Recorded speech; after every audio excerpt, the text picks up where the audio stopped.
എല്ലാവരും സുഖമായിട്ടിരിക്കുന്ന വിശ്വസിക്കുന്നു. അപ്പോൾ ഇന്ന് വന്നിട്ടുള്ളത് നല്ലൊരു അടിപൊളി നെയ്മീൻ കറി റെസിപ്പിയുമായിട്ടാണ്. തേങ്ങ അരച്ച മീൻ കറിയൊക്കെ ഉണ്ടാക്കുമ്പോൾ ഇതുപോലെ ഒന്ന് ചെയ്ത് നോക്കൂ, കിടിലൻ ടേസ്റ്റ് ആയിരിക്കും കേട്ടോ.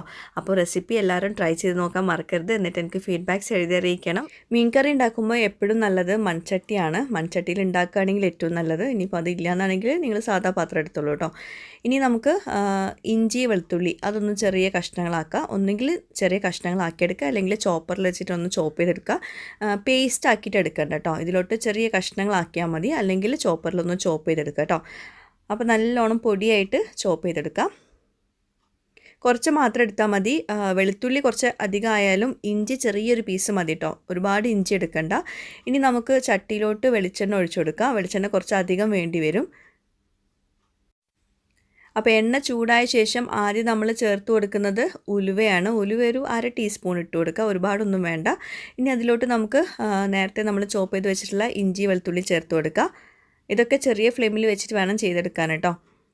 ഇനി അതിൻ്റെ കൂടെ തന്നെ പച്ചമുളക് ഒന്ന് നടുവേ കീറിയത് 2 എടുത്തിട്ടുണ്ട്. അതുപോലെ തന്നെ ഉണക്കമുളക് 2 എടുത്തിട്ടുണ്ട്. പിന്നെ കറിവേപ്പില, ഇതെല്ലാം കൂടി ചേർത്തിട്ട് നല്ലോണം ഒന്ന് വഴണ്ട് വരണം. നല്ലോണം കളറൊക്കെ ഒന്ന് മാറിക്കോട്ടെ. എന്നിട്ടാണ് നമ്മൾ ബാക്കിയുള്ള ചേരുവകളൊക്കെ ചേർക്കുന്നത്. അതാണ് നമ്മുടെ മീൻ കറിക്ക് സ്പെഷ്യൽ ടേസ്റ്റ് കൊടുക്കുന്നത് കേട്ടോ. അപ്പോഴേക്കും ഞാനൊരു 2 പിടിയോളം ചെറിയ ഉള്ളി തൊലിച്ചത് ഒന്ന് ഇതുപോലെ ചോപ്പറിലൊന്നും ചോപ്പ് ചെയ്തെടുക്കുന്നുണ്ട്. അപ്പോൾ ചോപ്പർ ഇല്ലയെന്നാണെങ്കിൽ നിങ്ങൾക്ക് ഒന്നെങ്കിൽ ചെറിയ കഷ്ണങ്ങളാക്കിയിട്ട് നമുക്ക് കട്ട് ചെയ്തെടുക്കുക, അല്ലെങ്കിൽ നിങ്ങൾക്ക് ബ്ലെൻഡറിൻ്റെ ചെറിയ ജാറുണ്ടല്ലോ അതിലൊന്ന് ചെറുതായിട്ടൊന്ന് ക്രഷ് ചെയ്തെടുക്കുക. വല്ലാണ്ട് പേസ്റ്റ് ആക്കരുത് കേട്ടോ. അപ്പോൾ ചോപ്പറിൽ ഞാൻ കുറച്ച് ചെറിയ ഉള്ളി ആക്കി എടുത്തിട്ടുണ്ട്, ഒന്ന് ചോപ്പ് ചെയ്തെടുത്തിട്ടുണ്ട്. ഇനി കുറച്ച് ഞാൻ ബ്ലെൻഡറിൻ്റെ ചെറിയ ജാറിലൊന്ന് ക്രഷ് ചെയ്തിട്ടുള്ളത് കാണിച്ചു തരാം. അപ്പോൾ അതാ നമ്മുടെ ഇഞ്ചി വെളുത്തുള്ളി നമ്മൾ ആദ്യം ചേർത്ത ചേരുവകളൊക്കെ ഇല്ലേ, അതൊക്കെ നല്ലോണം ഗോൾഡൻ കളർ ആയിട്ടുണ്ട്. ഇതപ്പോൾ ലാസ്റ്റ് ചേർത്തിട്ടുള്ളത് ചോപ്പറിലല്ലാണ്ട് നമ്മൾ ബ്ലെൻഡറിൻ്റെ ചെറിയ ജാറിൽ ഒന്ന് അതിൻ്റെ ക്രഷ് ചെയ്തതാണ് കേട്ടോ. അപ്പോൾ കുറച്ചുകൂടെ ഒന്ന് പേസ്റ്റ് പരുവത്തിലായിട്ടുണ്ടാവും അത്. അപ്പോൾ ഏറ്റവും ബെസ്റ്റ് ചോപ്പറിലാണ്. ഇനി അതില്ലെങ്കിൽ കുഴപ്പമില്ല, ബ്ലെൻഡറിൻ്റെ ചെറിയ ജാറിലാക്കിയാൽ മതി. ഇനി അത് നന്നായിട്ട് കളറൊക്കെ ഒന്ന് മാറി വരണം, ആ ഒരു പച്ചച്ചുവക്കെ ഒന്ന് പോകണം. എന്നിട്ട് നമ്മളിതിലോട്ട് ബാക്കി ചേർക്കുന്നുള്ളൂ. അതൊന്ന് ശ്രദ്ധിക്കുക കേട്ടോ. ഈ ഒരു സ്റ്റേജൊക്കെ നമ്മൾ പെട്ടെന്ന് ആക്കി കഴിഞ്ഞിട്ടുണ്ടെങ്കിൽ നമ്മുടെ കറിയുടെ ടേസ്റ്റ് തന്നെ മാറിപ്പോവും. അതുകൊണ്ട് സാവകാശം വേണം ഇതൊക്കെ ചെയ്യാൻ വേണ്ടിയിട്ട്. ഇപ്പോൾ ഞാൻ കുറച്ച് ഉപ്പ് ചേർത്ത് കൊടുക്കുന്നുണ്ട്. ഇനി നല്ലോണം വഴണ്ട് വരണം. അതായത് നമ്മൾ കറി ഒഴിക്കുന്ന സമയത്ത് അതിൽ കഷ്ണങ്ങളുണ്ടെന്നൊന്നും മനസ്സിലാവരുത്. അതായത് ഉള്ളിയുടെ കഷ്ണങ്ങളൊന്നും കാണാൻ പാടില്ല. അതുപോലെ 2 തക്കാളി എടുത്തിട്ടുണ്ട്. 2 തക്കാളി അതും ബ്ലെൻഡറിൻ്റെ ചെറിയ ജാറിൽ ഒന്നും അങ്ങോട്ട് ക്രഷ് ചെയ്തിട്ടാണ് ഇട്ട് കൊടുക്കുന്നത്, നേരെ ഇട്ട് കൊടുക്കുന്നില്ല കേട്ടോ. ഈ ഒരു കറി നമുക്ക് ചപ്പാത്തിയുടെ കൂടെ, പൊറോട്ടയുടെ കൂടെ, ചോറിൻ്റെ കൂടെ ഒക്കെ നല്ല കോമ്പിനേഷൻ വരുന്ന കറിയാണ്. അപ്പോൾ അത് അവിടെ ഇരുന്നിട്ട് നല്ലോണം ഒന്ന് കുക്കാവട്ടെ. അപ്പോഴേക്ക് നമുക്ക് മസാലപ്പൊടികളൊന്ന് വെള്ളം ചേർത്തിട്ടൊന്ന് മിക്സ് ചെയ്തെടുക്കുക.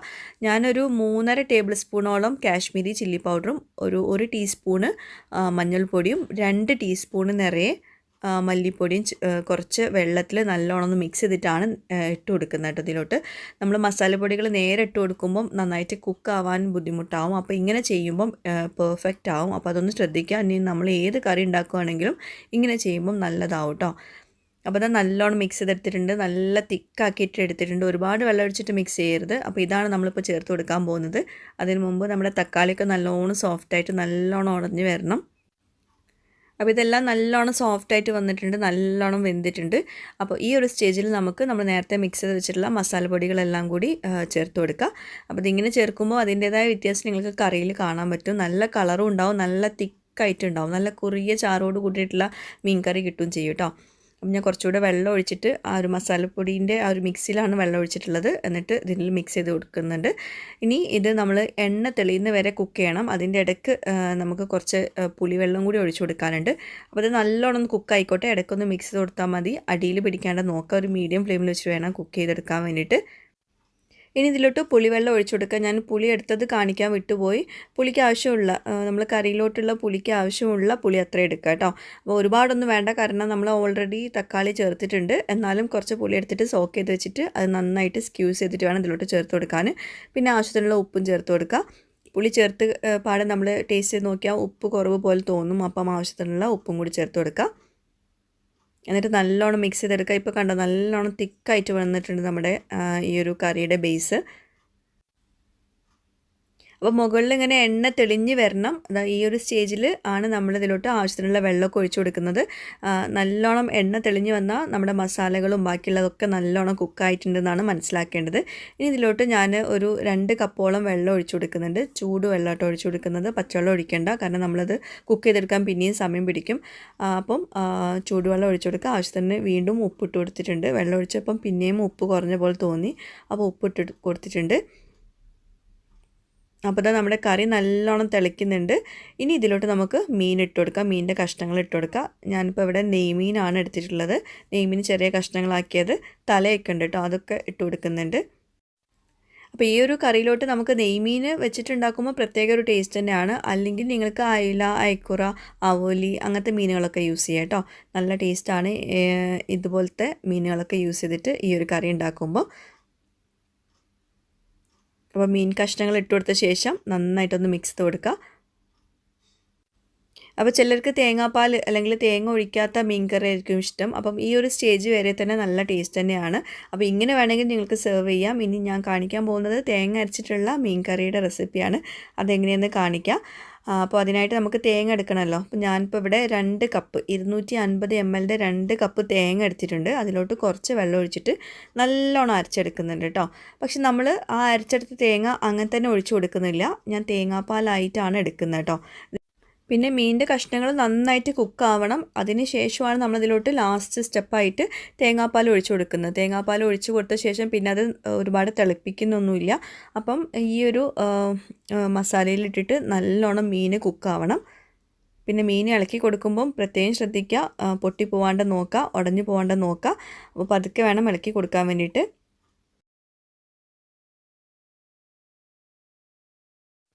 പിന്നെ തേങ്ങ അരച്ച് മീൻ കറി ഉണ്ടാക്കുമ്പോൾ എപ്പോഴും ശ്രദ്ധിക്കേണ്ട ഒരു കാര്യം, തേങ്ങ നല്ലോണം പേസ്റ്റ് പരത്തിൽ അരച്ചെടുക്കണം. തേങ്ങയുടെ അരവ് കുറവുണ്ടെങ്കിൽ നമ്മുടെ കറി നന്നാവില്ല. അപ്പോൾ അത് പ്രത്യേകം ശ്രദ്ധിക്കുക. അപ്പോൾ ഞാനിപ്പോൾ ഇവിടെ നല്ല പേസ്റ്റ് പരത്തിൽ അരച്ചെടുത്തും ചെയ്തിട്ടുണ്ട്. പിന്നെ അതുപോലെ തന്നെ അരിപ്പയിലൂടെ ആ തേങ്ങാപ്പാൽ മാത്രമേ എടുക്കുന്നുള്ളൂ, ബാക്കിയുള്ള ഞാൻ ഒഴിവാക്കുകയാണ്. അപ്പോൾ നിങ്ങൾക്ക് വേണമെങ്കിൽ നല്ലോണം പേസ്റ്റ് പരത്തിൽ അരച്ചെടുത്തിട്ട് നേരെ അത് മൊത്തത്തിൽ ഒഴിച്ചു കൊടുക്കുക. പക്ഷേ ഇതിന് വേറൊരു ടേസ്റ്റ് തന്നെ കേട്ടോ. ഇത് കട്ടിയുള്ള തേങ്ങാപ്പാലെന്ന് പറയാനും പറ്റില്ല, നല്ലോണം പേസ്റ്റ് ആക്കിയിട്ട് അരച്ചെടുത്തിട്ടുണ്ട്. എന്നിട്ട് അരിപ്പയിലൂടെ ആ തേങ്ങാപ്പാൽ, കട്ടിയുള്ള പാൽ മാത്രം എടുക്കുവാണ്. അപ്പം ആ തേങ്ങയുടെ ഫുൾ ടേസ്റ്റ് ഇതിൽ വരുന്നുണ്ട് കേട്ടോ. അപ്പം ഞാൻ ആ 2 കപ്പ് തേങ്ങ ചിരവിയതിൻ്റെ എന്താ പറയുക, വെള്ളം കുറച്ചൊഴിച്ചിട്ട് നല്ലോണം പേസ്റ്റ് ആക്കിയിട്ട് അരച്ചെടുത്തതിൻ്റെ ആ പാൽ മാത്രമാണ് ഇതിലോട്ട് ചേർത്തിട്ടുള്ളത്. ഇനി ശ്രദ്ധിക്കേണ്ട ഒരു കാര്യം, തിള വരുന്ന സമയത്ത് നമുക്ക് ഓഫ് ചെയ്യണം. തിളയ്ക്കാൻ പാടില്ല, ഒരുപാട് തിളയ്ക്കരുത്. തിള വരുന്ന സമയത്ത് നമുക്ക് ഈ കറി ഓഫ് ചെയ്തെടുക്കുക. അപ്പോൾ അതാ ഞാൻ ഓഫ് ചെയ്തിട്ടുണ്ട്. തിള വരുന്നുണ്ടായിരുന്നു, അപ്പോൾ ഞാൻ ഓഫ് ചെയ്തിട്ടുണ്ട്. അപ്പോൾ ഇതാണ് നമ്മുടെ മീൻ കറി. ഇനി നമുക്കിത് വറവിട്ട് കൊടുക്കാനുണ്ട്. അതിനായിട്ടൊരു പാന് ചൂടാക്കുക. അപ്പോൾ വെളിച്ചെണ്ണ ഒഴിച്ചു കൊടുത്തിട്ടുണ്ട് പാനിലോട്ട്. ഇനി അതിലോട്ട് നമ്മൾ ചെറിയ ഉള്ളി ചേർത്ത് കൊടുക്കുക. നമ്മുടെ മീൻ കറിക്ക് ഒരു സ്പെഷ്യൽ ടേസ്റ്റ് കൊടുക്കുന്ന കുറച്ച് ചേരുവകളും കൂടി ഞാൻ ചേർക്കുന്നുണ്ട്. അപ്പം ചെറിയ ഉള്ളി ചെറുതായിട്ടൊന്ന് വഴറ്റി കൊടുത്ത ശേഷം നമ്മൾക്ക് ചെറിയ ഫ്ലെയിമിൽ വെച്ച ശേഷം ഒരു 1/4 ടീസ്പൂൺ വലിയ ജീരകത്തിൻ്റെ പൊടി ചേർത്ത് കൊടുക്കുക. അതുപോലെ 1/4 ടീസ്പൂണ് കുരുമുളക് പൊടി ചേർത്ത് കൊടുക്കുക. പിന്നെ ഒരു 1/2 ടീസ്പൂണ് കാശ്മീരി ചില്ലി പൗഡർ ചേർത്ത് കൊടുക്കുക. പിന്നെ കറിവേപ്പിലയും കൂടി. അപ്പോൾ ഇതെല്ലാം കൂടി ഒന്ന് മിക്സ് ചെയ്തെടുക്കുക. ചെറിയ ഫ്ലെയിമിൽ വെച്ചിട്ടാണ് ചെയ്യാൻ വേണ്ടിയിട്ട്, അല്ലെങ്കിൽ പൊടികളൊക്കെ കരിഞ്ഞ പോലെ ആവും. ചെറിയ ഫ്ലെയിമിൽ വെച്ചിട്ട് നല്ലോണം മിക്സ് ചെയ്തെടുക്കുക. അപ്പോഴേക്കും നമ്മുടെ ചെറിയ ഉള്ളി ഒന്ന് ഫ്രൈ ആയിട്ട് വന്നോളും. പിന്നെ കറിവേപ്പിലയും കൂടി ചേർത്തിട്ടുണ്ട്. അപ്പോൾ ഇങ്ങനെ നമ്മൾ കറിക്ക് മുകളിൽ വറവിട്ട് കൊടുക്കുമ്പോൾ ഒരു പ്രത്യേക സ്വാദ് തന്നെയാണ്. കറിക്ക് മൊത്തത്തിൽ വേറൊരു ടേസ്റ്റ് ആയിരിക്കും. അതുപോലെ കറിയുടെ കളറും നന്നായിട്ട് മാറും. അപ്പോൾ നല്ലോണം ഫ്രൈ ആക്കിയ ശേഷം ഇതിലോട്ട് ഒഴിച്ചു കൊടുക്കുക. എന്നിട്ട് കറി നമ്മളൊരു അരമണിക്കൂറെങ്കിലും അങ്ങനെ അടച്ച് വെക്കണം. അതിന് ശേഷം വേണം സെർവ് ചെയ്യാൻ വേണ്ടിയിട്ട്. അപ്പോഴാണ് അതിൻ്റെ ആ ഒരു ഫുൾ ഫ്ലേവർ നമ്മുടെ കറിയിൽ കിട്ടുക കേട്ടോ. അതുപോലെ തന്നെ കറി ഒന്നുകൂടെ ഒന്ന് കുറുകി വരും ചെയ്യും. അപ്പോൾ ഞാൻ ഉടൻ തന്നെ സെർവ് ചെയ്യാൻ പോവുകയാണ്. എപ്പോഴും ഫിഷ് കറി ഉണ്ടാക്കുമ്പോൾ നമ്മൾ കുറച്ച് നേരം അങ്ങനെ അടച്ച് വെക്കണം. അപ്പോഴാണ് ആ കറിയുടെ ബെസ്റ്റ് ടേസ്റ്റ് വരിക. അപ്പോൾ നമ്മുടെ മീൻ കറി റെഡി ആയിട്ടുണ്ട്. തേങ്ങാപ്പാൽ മീൻ കറി എന്നും പറയാം വേണമെങ്കിൽ, അല്ലെങ്കിൽ തേങ്ങ അരച്ച മീൻ കറി എന്നും പറയാം. എന്തോ ആവട്ടെ നല്ല ടേസ്റ്റ് ആയിട്ടുള്ള കറിയാണ്. അപ്പോൾ ഇത് ചോറിൻ്റെ കൂടെ, പൊറോട്ടയുടെ കൂടെ, ചപ്പാത്തിയുടെ കൂടെ ഒക്കെ നല്ല കോമ്പിനേഷൻ വരുന്നൊരു കറിയാണ് കേട്ടോ. ഞാൻ ഇത് ഫോട്ടോ എടുക്കാൻ വേണ്ടിയിട്ട് വേറൊരു ചട്ടിലോട്ട് മാറ്റുവാണ്. നല്ല അധികം കട്ടിയില്ല, എന്നാൽ ലൂസും അല്ല, അങ്ങനത്തെ ഒരു കറിയാണ്. വല്ലാണ്ട് വെള്ളം ഒഴിക്കരുത് കേട്ടോ അതിലോട്ട്. അപ്പോൾ ഇതാ നമ്മുടെ സ്പെഷ്യൽ മീൻ കറി. എല്ലാവരും ട്രൈ ചെയ്ത് നോക്കുക, എന്നിട്ട് ഫീഡ്ബാക്ക്സ് എഴുതി അറിയിക്കുക. അടിപൊളി ടേസ്റ്റ് ആട്ടോ. പ്രത്യേകിച്ച് പറയാൻ കാരണം നിങ്ങൾ ട്രൈ ചെയ്ത് നോക്കാൻ വേണ്ടിയിട്ട് തന്നെയാണ്. അപ്പോൾ ഞാൻ ചോറിൻ്റെ കൂടെ കഴിച്ചിട്ട് കാണിച്ചു തരാം കേട്ടോ. അപ്പോൾ ഇതാ ഈ ഒരു തിക്നെസ് ആയിരിക്കും നമ്മുടെ കറിക്ക്. പിന്നെ മീൻ കറിയൊക്കെ ഉണ്ടാക്കുമ്പോൾ എപ്പോഴും നല്ല ഫ്രഷ് ആയിട്ടുള്ള മീൻ കൊണ്ട് തന്നെ ഉണ്ടാക്കാൻ ശ്രദ്ധിക്കുക. അപ്പോഴാണ് മീൻ കറിക്ക് ഏറ്റവും ബെസ്റ്റ് ടേസ്റ്റ് കിട്ടുക കേട്ടോ. അപ്പം ഇനി ഒന്നും പറയാനില്ല, കിടിലൻ ടേസ്റ്റാണ്. എല്ലാവരും ട്രൈ ചെയ്ത് നോക്കുക, ഫീഡ്ബാക്ക്സ് അറിയിക്കുക. അപ്പോൾ ഇന്നത്തെ ഈ ഒരു വീഡിയോ എല്ലാവർക്കും ഇഷ്ടമായിട്ടുണ്ടെന്ന് വിശ്വസിക്കുന്നു. നമ്മുടെ ചാനൽ ഇഷ്ടമായിട്ടുണ്ടെങ്കിൽ സബ്സ്ക്രൈബ് ചെയ്യാൻ മറന്നു പോകരുത്. അതുപോലെ നിങ്ങളുടെ ഫ്രണ്ട്സുമായിട്ടും ഈ ഒരു വീഡിയോ ഷെയർ ചെയ്യാനും മറന്നു പോകരുത് കേട്ടോ. പുതിയൊരു വീഡിയോയുമായിട്ടോ വ്ളോഗുമായിട്ടൊക്കെ വരുന്നവരേക്കും ബൈ. താങ്ക്